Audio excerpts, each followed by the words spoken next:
सुधीजनों, एक बार एक राजा की पुत्री शिक्षा प्राप्त करती है, बड़ी होती है, लेकिन संपूर्ण शिक्षा प्राप्त करने के बाद वह वैराग्य की तरफ जाने लगती है। उसके भावनाएं, उसके विचार वो वैराग्य के होते हैं और उसे लगता है कि ये संसार असार है। हम जो कल की चिंता कर रहे हैं वो व्यर्थ है।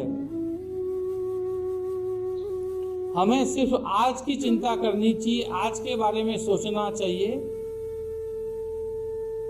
और ये जो सांसारिक सुख हैं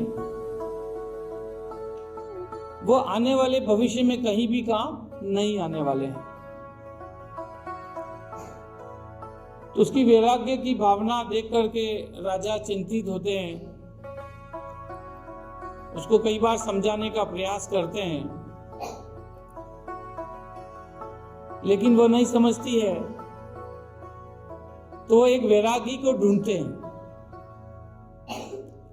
जो कि संन्यास लेकर के वैराग्य धारण कर चुका था।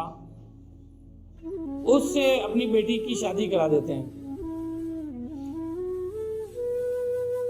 वह राजकुमारी शादी करने के बाद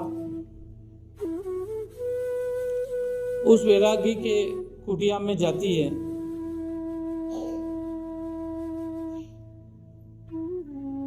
रात बीतती है। सुबह उठ करके जब वो अपनी कुटिया की सफाई कर रही थी तो उसे टोकरी में 2 रोटियां सूखी हुई मिलती हैं। तो वो वैरागी को पूछती हैं कि भाई ये क्या है, 2 रोटियां ये टोकरी में क्यों पड़ी है? तो वैरागी कहता है कि देखो, हमने भोजन तो कल कर लिया था, लेकिन मैंने सोचा कि कल भोजन मिला या नहीं मिला, 2 रोटी रहने देते हैं, देखिए दोनों मिलके खा लेंगे। तो राजकुमारी कहती है कि तुम असली वैरागी नहीं हो। तुम्हें धर्म कर्म तो कर रहे हो, लेकिन तुम्हें अभी भी कल की चिंता है। जब वैरागी धारण कर लिया है, हमने कल भोजन कर ही लिया था, तो आज भी भोजन मिल जाएगा।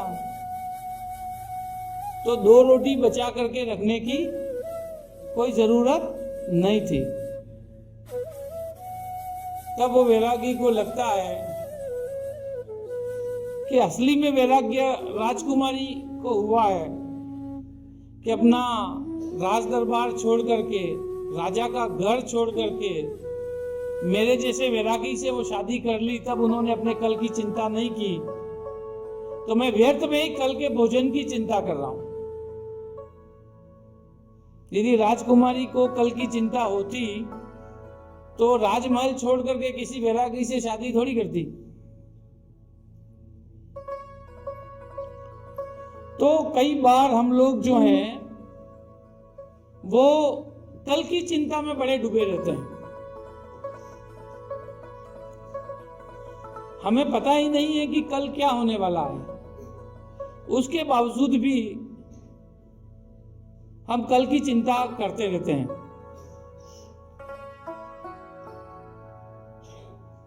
मान लो कई परिस्थितियां ऐसी हैं,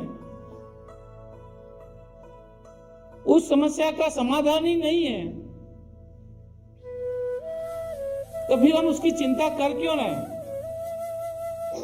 उस समस्या के साथ सामंजस्य हम क्यों नहीं बैठा रहे हैं? उस बारे में हमें जरूर सोचना चाहिए। दूसरी सबसे बड़ी बात कि कई बार यदि हमारा अनचाहा होता है तो हमें यह सोचना चाहिए कि ईश्वर ने हमारे लिए कुछ और बड़ा प्लान कर रखा है।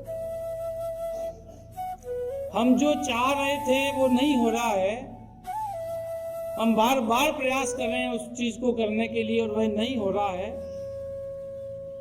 तो आप उस चीज को छोड़ दीजिए। आप ये सोचिए कि ईश्वर ने आपके लिए कुछ और नया सोचा है। आप एक नई दिशा की तरफ भी सोचिए। जीवन एक धारा है, नदी की बहती जैसे धारा है, उस धारा में बहते जाइए, चलते जाइए।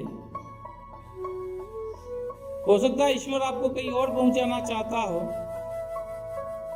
और आप धारा की विपरीत जाकर और सोच रहे हैं, तो हमें धारा में बहते रहना चाहिए।